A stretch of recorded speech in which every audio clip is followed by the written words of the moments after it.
പ്രശസ്ത ഗൈനക്കോളജിസ്റ്റായ doctor Findo Francis sir ഇപ്പോൾ നമ്മോടൊപ്പം ചേരുകയാണ്. ഡോക്ടറെ 5ാമത്തെ സിസേറിയൻ ഡോക്ടറാണ് ചേച്ചിയുടെ എടുത്തത്. എങ്ങനെയായിരുന്നു ചേച്ചിയുമായിട്ടുള്ള പരിചയം കാര്യങ്ങൾ? ചേച്ചിയായിട്ട് കുറേ വർഷങ്ങളുടെ പരിചയം എനിക്കുണ്ട്. ഞാൻ ജീസസ് യൂത്തിൽ തൃശ്ശൂർ ജീസസ് യൂത്തിൽ എൻ്റെ MBBS പഠന കാലഘട്ടം മുതലേ ചേച്ചീനെ എനിക്ക് പരിചയമുണ്ട്. ചേച്ചി അതിന് ശേഷം വിവാഹം കഴിഞ്ഞ് ഗൾഫിലായിരുന്നു. 5ാമത്തെ സിസേറിയനാണ് എൻ്റെ അടുത്ത് ചേച്ചി വന്നത്. അതിന് മുന്നേ 4ാമത്തെ സിസേറിയൻ കഴിഞ്ഞിട്ടുള്ള സമയത്ത് എൻ്റെ അടുത്ത് പ്രഗ്നൻസി വാട്ടെവർ ഈ ഗൈനക് റിലേറ്റഡ് കാര്യങ്ങൾക്കായിട്ട് എൻ്റെ അടുത്ത് വരുമായിരുന്നു. അങ്ങനെ 5ാമത്തെ സിസേറിയനും അതിനുശേഷമുള്ള കാലഘട്ടത്തിലും ചേച്ചി ഞാനുമായിട്ട് വളരെ ഒരു അടുപ്പം സൂക്ഷിച്ചിട്ടുണ്ടായിരുന്നു. അതിനുശേഷം ക്യാൻസറാണെന്ന് അറിഞ്ഞു. അതിനുശേഷമുള്ള സമയത്തെല്ലാം ഒരുപാട് പ്രാർത്ഥിക്കുന്ന, എൻ്റെ അനുഭവത്തിൽ എനിക്ക് ഏകദേശം ഉറപ്പാണ് ചേച്ചി ഒരു വിശുദ്ധമായിട്ടുള്ള ജീവിതം തന്നെയാണ് നയിച്ചിട്ടുള്ളത്. ഒരുപാട് വേദനയിലൂടെ കടന്നു പോയിക്കൊണ്ടിരിക്കുമ്പോഴും ആൾക്കാർക്ക് വേണ്ടി പേരെഴുതി വെച്ച് പ്രാർത്ഥിക്കുന്ന ഒരു വ്യക്തിത്വമായിരുന്നു ജോയ്സി ചേച്ചിയുടേത്. എനിക്ക് വ്യക്തിപരമായിട്ട് പറയാനായിട്ട് പറ്റും. എൻ്റെ എന്തൊരാവശ്യത്തിലും ഞാൻ ചേച്ചിയുടെ അടുത്ത് പ്രയർ റിക്വസ്റ്റ് ചോദിക്കാറുണ്ട്. ചേച്ചി എൻ്റെ പേരും എഴുതി വെച്ച് എനിക്ക് വേണ്ടി പ്രാർത്ഥിക്കുമായിരുന്നു. പ്രൊഫഷണൽ മേഖലയിലുള്ള കാര്യങ്ങൾക്ക് വേണ്ടിയിട്ടും പേഴ്സണലായിട്ടുള്ള കാര്യങ്ങൾക്ക് വേണ്ടിയിട്ടും മിനിസ്ട്രി റിലേറ്റഡ് ആയിട്ടുള്ള കാര്യങ്ങൾക്ക് എല്ലാ കാര്യങ്ങൾക്കും ചേച്ചിയുടെ പ്രാർത്ഥന ഒരുപാട് എനിക്ക് കിട്ടിയിട്ടുണ്ട്. സ്വർഗത്തിലിരുന്നും ചേച്ചി എനിക്ക് വേണ്ടിയും മറ്റെല്ലാവർക്കും വേണ്ടിയും പ്രാർത്ഥിക്കുമെന്ന് ഞാൻ വിശ്വസിക്കുന്നു. ഈ ഒരുപാട് കുട്ടികളുണ്ടാവണമെന്ന്, അതായത് പ്രോ ലൈഫിൻ്റെ വലിയൊരു സാക്ഷ്യമാണ് ചേച്ചി. 5 സിസേറിനാണ്. നമുക്കറിയാം സിസേറിയൻ ഒരു 3 ഇതൊക്കെ കഴിഞ്ഞാൽ കുറച്ച് ബുദ്ധിമുട്ടാണ്. അധികം ഉള്ളിൽ വരുന്നുണ്ട്. സാർ തന്നെ ഒരുപാട് കേസുകൾ നോക്കുന്നുണ്ട്. ഈ 5ാമത്തെ സിസേറിയൻ സമയത്ത് എങ്ങനെയായിരുന്നു? എന്തെങ്കിലും ബുദ്ധിമുട്ടുള്ള ആ സമയത്തുള്ള കാര്യങ്ങളൊക്കെ? ചേച്ചിക്ക് അതിന് മുന്നേ കുറച്ച് ബ്ലീഡിങ് ഇഷ്യൂസൊക്കെ ഉണ്ടായിരുന്നു. പ്രായം കുറച്ച് മുകളിലെത്തിയിട്ടും ഉണ്ടായിരുന്നു. പക്ഷേ ചേച്ചി വളരെ ഓപ്പണായിട്ട് ദൈവം അടുത്തൊരു കുഞ്ഞിനെ തരികയാണെങ്കിൽ ഞാൻ ആ കുഞ്ഞിനെ സന്തോഷത്തോടു കൂടി സ്വീകരിക്കുമെന്നുള്ള വ്യക്തമായിട്ടുള്ള ബോധ്യം ചേച്ചിക്കുണ്ടായിരുന്നു. ബൈ ചാൻസ് ഉണ്ടായതൊന്നുമല്ല, ആഗ്രഹിച്ച് പ്രാർത്ഥിച്ച് ദൈവം തരികയാണെങ്കിൽ എനിക്ക് തരണമെന്ന് പ്രാർത്ഥിച്ച് തന്നെയാണ് ഈ 5ാമത്തെ കുഞ്ഞും ജനിച്ചിട്ടുള്ളത്. അപ്പോൾ സിസേറിയൻ്റെ റിസ്കിനെ പറ്റി ചേച്ചി ഒരു നേഴ്സായിരുന്നുകൊണ്ട് കൃത്യമായിട്ടുള്ള ധാരണ ചേച്ചിക്ക് ഉണ്ടായിരുന്നു. അതിനോട് അനുബന്ധിച്ചുണ്ടാകുന്ന സിസേറിയനോട് അനുബന്ധിച്ചുണ്ടാകുന്ന ശരീരത്തിൻ്റെ വേദനകളൊക്കെ ഏറ്റെടുക്കാൻ ചേച്ചി ഏറ്റവും വില്ലിങ് ആയിരുന്നു. അതുപോലെ തന്നെ കുഞ്ഞുങ്ങളെ വളർത്തുന്ന കാര്യത്തിലും വിശ്വാസത്തിന് പ്രാധാന്യം കൊടുത്തുകൊണ്ട് ഏറ്റവും നല്ലൊരു ഫോർമേഷൻ ചേച്ചിയുടെ മക്കൾക്ക് ചേച്ചിക്ക് കൊടുക്കാനായിട്ട് പറ്റി. അത് ആ കുട്ടികൾക്ക് ആ കൊടുത്തിരിക്കുന്ന ഒരു വിശ്വാസത്തിൻ്റെ ഫോർമേഷനാണ് നമ്മളിന്നിപ്പോൾ ഈ ഒരു സംസ്കാര വേളയിലും ആ കുട്ടികളിൽ കണ്ടത്. വളരെ പക്വമായിട്ട് ഈ ഒരു സംസ്കാര ശുശ്രൂഷ അമ്മയുടെ ഒരു വേർപാടിനെ അവർ കണ്ടു എന്നുള്ളതാണ്. അതെ അതെ, തീർച്ചയായിട്ടും. ജോയ്സി ചേച്ചിയുടെ കൂടെ ഷാർജയിൽ പ്രയർ ഗ്രൂപ്പിലുണ്ടായിരുന്ന 2 പേരാണ് ഇപ്പോൾ നമ്മുടെ ഒപ്പം ഉള്ളത്. ബെൻസും മെൻസി ദമ്പതികളാണ്. ഇവർ നമ്മളോടൊപ്പം ജോയ്സി ചേച്ചിയോടൊപ്പം ആ പ്രയർ ഗ്രൂപ്പിൽ പ്രവർത്തിച്ച സമയത്തുണ്ടായിരുന്ന അനുഭവങ്ങളെല്ലാം നമ്മളോടൊപ്പം പങ്കുവയ്ക്കുകയാണ്. എങ്ങനെയായിരുന്നു ഇപ്പോൾ നിങ്ങളോടൊപ്പം പ്രവർത്തിച്ച് നിങ്ങൾ ഒരുമിച്ച് പ്രാർത്ഥിച്ച് ശുശ്രൂഷ ചെയ്തിരുന്നവരാണ്. ഇപ്പോൾ ജോയ്സി ചേച്ചി നിത്യസമ്മാനത്തിന് വിളിക്കുമ്പോൾ എങ്ങനെയാണ് ജോയ്സി ചേച്ചിയുമായുള്ള ഓർമ്മകൾ നിങ്ങൾക്ക് പങ്കുവയ്ക്കാൻ കഴിയുന്നത്? ജോയ്സി ചേച്ചിയെ എന്ന് കാണുമ്പോഴും ആ ഒരു ചിരിച്ച മുഖം മാത്രമാണ്. എത്ര സങ്കടങ്ങളോ പ്രയാസങ്ങളോ എന്തുണ്ടായാലും ചിരിച്ച മുഖത്തോടെ മാത്രമേ ജോയ്സി ചേച്ചിയെ കാണാനായിട്ട് പറ്റുള്ളൂ. ഒരുപക്ഷെ ഞങ്ങളുടെ ഒരു ഭാഗ്യമായിരിക്കും ആ ഒരു കുറച്ച് കാലം ജോയ്സി ചേച്ചിയുടെ കൂടെ ജീവിക്കാനായിട്ട് സാധിച്ചു എന്നുള്ളത്. ജോയ്സി ചേച്ചി ജീവിച്ച ആ ഒരു കാലഘട്ടത്തിൽ ഞങ്ങൾ ജോയ്സി ചേച്ചിയെ അറിയാനും കൂടെ പ്രാർത്ഥനാ ഗ്രൂപ്പിൽ ഞങ്ങൾ Jesus youth Sharjah Jesus youth ഫാമിലിയിൽ നല്ല ആക്റ്റീവായിരുന്നു ജോയ്സി ചേച്ചി.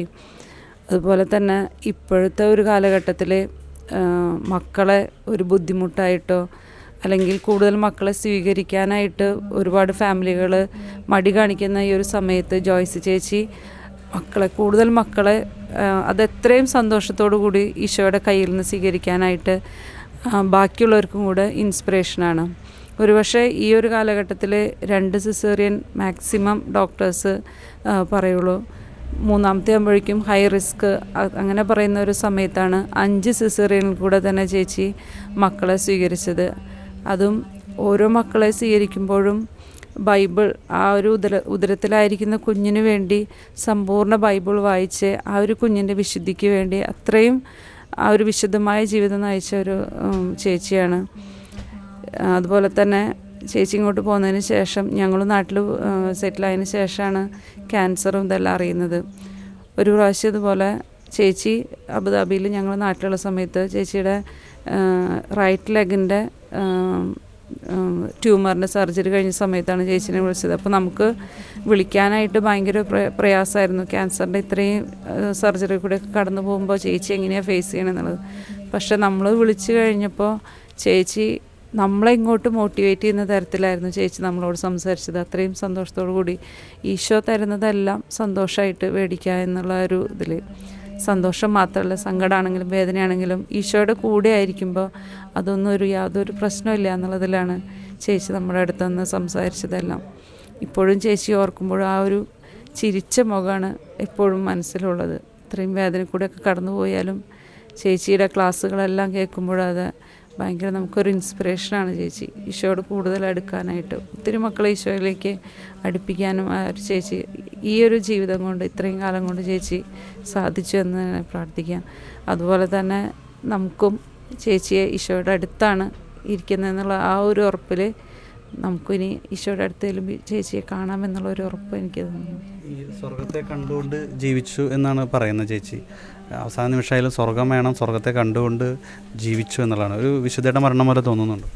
തീർച്ചയായിട്ടും ഞാനിന്ന് ഇവിടെ വന്നപ്പോഴും ഞാനൊക്കെ വിചാരിക്കാറ് നമ്മൾ ദൂരെയുള്ള വിശുദ്ധരെക്കാളും നമ്മുടെ കൂടെ ജീവിച്ച ആ ഒരു വിശുദ്ധയുടെ മരണത്തിൽ പങ്കുകൊള്ളാനാണ് വന്നത് എന്നുള്ളത്. ഞങ്ങൾക്കായാലും മക്കളോടായാലും പറയാം, മക്കൾക്കറിയാം ചേച്ചീനെ, മക്കളോടായാലും പറയാം, ഞങ്ങളൊരു വിശുദ്ധയുടെ മരണത്തിൽ ആ ഒരു മരണത്തിൻ്റെ ആ ഫ്യൂണറൽ കാണാനാണ്, ഫ്യൂണറലിൽ പങ്കെടുക്കാനാണ് ഞങ്ങൾ പോയതെന്നുള്ളത് ഞങ്ങൾക്ക് പറയാൻ, സന്തോഷത്തോടെ പറയാൻ പറ്റുന്ന ഒരു കാര്യം. ചേച്ചിയുടെ മരണത്തിൽ സങ്കടം ഉണ്ടെങ്കിലും ആ ഒരു വിശുദ്ധയാണെന്നുള്ളത് ഞങ്ങൾക്കൊരു സന്തോഷം തരുന്നൊരു കാര്യം തന്നെയാണ്. ഞങ്ങൾ ഷാർജയിലായിരിക്കുന്ന കാലത്തൊക്കെ അതുപോലെ വൈഫ് 4th കാര്യങ്ങളൊക്കെ ഞങ്ങളുടെ 4 ഡെലിവറിങ് സിസേറിയനായിരുന്നു. അപ്പോൾ 4th കാര്യങ്ങളൊക്കെ ഈവൻ ഡോക്ടേഴ്സ് അടക്കം നമ്മൾ നിരുത്സാഹപ്പെടുത്തുന്ന രീതിയിൽ നമ്മൾ സംസാരിക്കുമ്പോൾ നമുക്കാകെ ടെൻഷനൊക്കെ ആയിരുന്ന കാലത്തൊക്കെ ജോയ്സ് ചേച്ചിയാണ് ഭയങ്കര സപ്പോർട്ടുണ്ടായിരുന്നത്. ആളങ്ങനെ ഭയങ്കര സപ്പോർട്ടും കാര്യങ്ങളൊക്കെ നമ്മൾ വിളിച്ച് അഡ്വൈസ് തരുന്നതിലും ആൾ പ്രാർത്ഥിക്കുകയും എല്ലാം ചെയ്തു തരുന്നത് ജോയ്സ് ചേച്ചിയായിരുന്നു. നമ്മൾ അവിടെയുള്ള കാലത്തൊക്കെ ആളുടെ ക്ലാസ്സുകളൊക്കെ എന്താ പറയുക അത്രയും വെർത്ത്ഫുള്ളായിരുന്നു. നമ്മൾ സാധാരണ നമ്മളൊക്കെ ഓരോ ക്ലാസ്സിനെ എവിടെയെങ്കിലും ക്ലാസ് അറ്റൻഡ് ചെയ്യുകയൊക്കെ ചെയ്യുമ്പോൾ നമ്മൾ ചേച്ചിയുടെ ക്ലാസ് എന്ന് വെച്ചാൽ ആൾ ശരിക്കും അനുഭവത്തിൽ നിന്നാണ് പറയുന്നത്. ആളുടെ ജീവിതാനുഭവത്തിൻ്റെയാണ് ആളെ പ്രസൻറ്റ് ചെയ്യുമ്പോൾ. ഇപ്പോൾ ആളുടെ ആരാധന നടത്തിയാലും ക്ലാസ്സുകൾ എടുക്കുകയാലും അത്രയും നമ്മളത് മിസ്സാക്കാറില്ല. കാരണം വെച്ചാൽ അത് മിസ്സായി കഴിഞ്ഞാൽ നമുക്കൊരു വലിയൊരു നഷ്ടമാണ്. ഇപ്പോൾ ചേച്ചി നമ്മുടെ ഇവിടെ വീട്ടിൽ വന്നു, മക്കളെ കണ്ടു.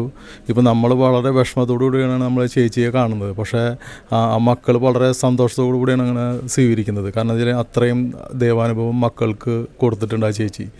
ഈവൻ ജേസൺ ചേട്ടനായാലും വളരെ എനിക്ക് ഷെയ്ക്കിൻ്റെ ഒക്കെ തരുമ്പോൾ വളരെ ചിരിച്ചിട്ടാണ്. നമ്മൾ അത്രയും വിഷമിച്ചിട്ടാണ് ജേസൺ ചേട്ടനെ ഫേസ് ചെയ്യണമെങ്കിലും ആൾ അത്രയും സന്തോഷത്തോടെയാണ് സ്വീകരിച്ചത്. ഞങ്ങൾ 2018 കണ്ടതാണ് ജേസൺ ചേട്ടനെ. പിന്നെ എല്ലപ്പോഴും ചേച്ചിനെ കോൺടാക്ട് ഉണ്ടെങ്കിലും വാട്സപ്പിലൂടെ കോൺടാക്ട് ഉണ്ടെങ്കിലും ബാക്കി നമ്മളങ്ങനെ ഫോൺ വിളിക്കുകയൊന്നും ചെയ്തിട്ടില്ല. ഈവൻ ജേസൺ ചേട്ടൻ തീരെ കോൺടാക്ട് ഇല്ല. പക്ഷേ ജേസൺ ചേട്ടൻ അത് കണ്ടപ്പോൾ വളരെ സന്തോഷത്തോടെ കൈ തരുകയും അതുപോലെ മക്കളെ കാണുമ്പോൾ അവർ ചിരിക്കുകയും അവർ പലരും കാണുമ്പോൾ നമ്മൾ ഓരോരുത്തരെയും വിഷമിച്ചിട്ടാണ് ആളെ ഇവിടെ വരുന്നത് തന്നെ. പക്ഷേ അവരെ ആ മുഖത്ത് ആ സന്തോഷമൊക്കെ കാണുമ്പോൾ നമ്മുടെ വിഷമമൊക്കെ മാറിപ്പോവുക. കാരണം അത് ചേച്ചിയുടെ ഒരു ട്രീറ്റാണ് മക്കളോടുള്ള ഇത്. എങ്ങനെയാണ് മക്കളെ വിശുദ്ധിയിൽ എങ്ങനെയാണ് ദൈവാനുഭവത്തിൽ മക്കളെ വളർത്തി എന്നുള്ളതിൽ വലിയൊരു ഉത്തമ ഉദാഹരണമാണ് അവിടെ എടുക്കുന്നത്. നമുക്കൊരു കാലത്ത് പറയാം നമ്മളൊക്കെ ഈ വിശുദ്ധിയുടെ കൂടെ ജീവിച്ചവരാണ്, അനുഭവിച്ചവരാണ് എന്നുള്ളത് പറയാം. ഞാൻ ആദ്യമായിട്ട് ജോസിയെ പരിചയപ്പെടുന്നത് ഒരു തൃശ്ശൂർ ഫാമിലി ഗ്യാതറിങ്ങിന് എൻ്റെ ഒരു ചെറിയൊരു ഷെയറിങ്. അപ്പോൾ അതിൽ ഞാനൊരു ദൈവവചനം പറഞ്ഞിരുന്നു. ആ വചനം ഇതാണ്: 1 യോഹന്നാൻ 1:1 ആദ്യം മുതലുണ്ടായിരുന്ന ഞങ്ങൾ കേട്ടതും സ്വന്തം കണ്ണുകൊണ്ട് കണ്ടതും സൂക്ഷിച്ച് വീക്ഷിച്ചതും കൈകൊണ്ട് സ്പർശിച്ചതുമായ ജീവൻ്റെ വചനത്തെപ്പറ്റി ഞങ്ങൾ അറിയിക്കുന്നു. ജീവൻ വെളിപ്പെട്ടു, ഞങ്ങളത് കണ്ടു. ആ പ്രോഗ്രാമിൽ ഞാനത് പറഞ്ഞു. ആ പ്രോഗ്രാം ജോയ്സ് അറ്റൻഡ് ചെയ്യുന്നുണ്ടായിരുന്നു. പിറ്റേ ദിവസം എന്നെ എൻ്റെ വീട്ടിലെ ലാൻഡ് ഫോണിലേക്ക് വിളിച്ചിട്ട് ഈ വചനം കാണാതെ പഠിച്ച് അതെന്നെ പറഞ്ഞ് ഏൽപ്പിച്ചിട്ട് അന്ന് മുതലാണ് ഞാനും ജോയ്സിയായിട്ടുള്ള ബന്ധം. പിന്നീട് ഞങ്ങൾ ജിസുമായിട്ട് ഒരുമിച്ച് നല്ല കൂട്ടായിരുന്നു. ഇടയ്ക്കിടയ്ക്ക് ഞങ്ങൾ വിളിക്കാറുണ്ട്, സംസാരിക്കാറുണ്ട്. അസുഖം വന്നപ്പോഴൊക്കെ ഞങ്ങളിടയ്ക്ക് ഒരു കൊച്ചവസരം ദൈവത്തെ മഹത്വപ്പെടുത്താൻ കിട്ടിയാൽ അതുപോലും ഉപയോഗപ്പെടുന്ന ഒരാളാണ്. ലാസ്റ്റ് രോഗത്തിൻ്റെ അവസ്ഥയിലും യൂട്യൂബിലൂടെയൊക്കെ ദൈവജനം പ്രഘോഷിക്കുക. ഞാനും ആ മേലെ ചെറിയ വീഡിയോസൊക്കെ ചെയ്യുന്നതുകൊണ്ട് എന്നെ വിളിച്ച ആ കാര്യങ്ങളൊക്കെ എപ്പോഴും സംസാരിക്കുക. അങ്ങനെ ഏറ്റവും അടുത്ത ബന്ധം ഞാനും ജോയ്സിയായിട്ട് ഉണ്ടായിരുന്നു. ജോയ്സി ടീച്ചർ ഈ രോഗാവസ്ഥയിലും എല്ലാം കഴിഞ്ഞ 4 വർഷങ്ങളായിട്ട് വലിയൊരു കടുത്ത വേദനയിലൂടെ കടന്നു പോവുകയാണ്. വർഷങ്ങളായിട്ട് സുവിശേഷമായി നിൽക്കുന്നുണ്ട്. നിങ്ങൾ എന്തെങ്കിലും മറക്കാനാവാത്ത എന്തെങ്കിലും ഓർമ്മകളോ അല്ലെങ്കിൽ ആ ചേച്ചിയുമായി ബന്ധപ്പെട്ട പ്രവർത്തിക്കുമ്പോൾ എന്തെങ്കിലും മനസ്സിൽ വരുന്ന കാര്യങ്ങൾ എന്തെങ്കിലും ഷെയർ ചെയ്യാനുണ്ടോ? അല്ല, അതിലേറ്റവും പ്രധാനപ്പെട്ടത് മക്കളെ ദൈവവചനത്തിൽ വളർത്തുക എന്നുള്ളൊരു കാര്യം. ജോയ്സി അത് ഭയങ്കര ശ്രദ്ധിക്കുന്ന ഒരാളാണ്. അതായത് കുഞ്ഞുങ്ങൾ ഉദയത്തിലായിരിക്കുമ്പോൾ സമ്പൂർണ്ണ ബൈബിൾ മൊത്തം വായിക്കുക, അങ്ങനെ കുഞ്ഞുങ്ങളെ ആ വചനത്തിൽ നിറയ്ക്കുക, പിന്നെ ദൈവികമായൊരു ഫോർമേഷനൊക്കെ കുഞ്ഞുങ്ങൾക്ക് കൊടുക്കുക. അക്കാര്യത്തിൽ ജോയ്സി ഭയങ്കരമായിട്ട് ശ്രദ്ധിക്കുന്ന ഒരാളായിരുന്നു. അത് ആ കുട്ടികളിലും അതിൻ്റേതായ ഒരു നന്മ നമുക്ക് കാണാൻ പറ്റും. എങ്ങനെയാണ് ഇപ്പോൾ ഈ ഒരു മരണത്തെ എങ്ങനെയാണ് നോക്കി കാണുന്നത്? ഒരുപാട് ചർച്ചയാവുന്നുണ്ട് ചേച്ചിയുടെ മരണം, അല്ലെങ്കിൽ ഒരു എന്താ പറയുക, ഒരു പ്രാർത്ഥനയിൽ സഹനത്തിലൂടെ കടന്നു പോയിട്ട് പ്രത്യാശയിലൂടെ അതിനെ നോക്കിക്കണ്ട ഈ ഒരു മരണം വളരെ ചർച്ചയാവുന്നുണ്ട് ക്രൈസ്തവ സഭയിൽ നിന്ന്. ഇതിനെങ്ങനെയാണ് കാണുന്നു? ഇത് ഓൾറെഡി ജിസ്യൂത്തിന് അജന ഉണ്ട്. അജനയെ പോലെ തന്നെ ഒരു ജിസ്യൂത്തിൻ്റെ ഒരു അടുത്ത വിശുദ്ധിയായിട്ട് ഞങ്ങൾ വളരെ അഭിമാനത്തോടെ കാണുന്ന ഒരാളാണ് ജോയ്സി. അതിനേക്കാളും കുറേ കൂടെ അടുപ്പവും ബന്ധമൊക്കെ ഉള്ളതുകൊണ്ട് ഞങ്ങൾക്കും നല്ല വേദനയുണ്ട്. കുടുംബത്തെ നന്നായിട്ടറിയാം. ജേസന് ഇപ്പോഴും സ്വർഗ്ഗം ഇവിടെ പണിയാൻ പറ്റാത്തതുകൊണ്ട് ജോയ്സി സ്വർഗത്തിലേക്ക് പോയി. ഇളയ കുഞ്ഞിനെ ഓർത്ത് മാത്രമാണ് ഒരു വിഷമം ജോയ്സിക്ക് ഉണ്ടായിരുന്നത്. ഇപ്പോൾ ജേസൻ സംസാരിച്ചുള്ളൂ.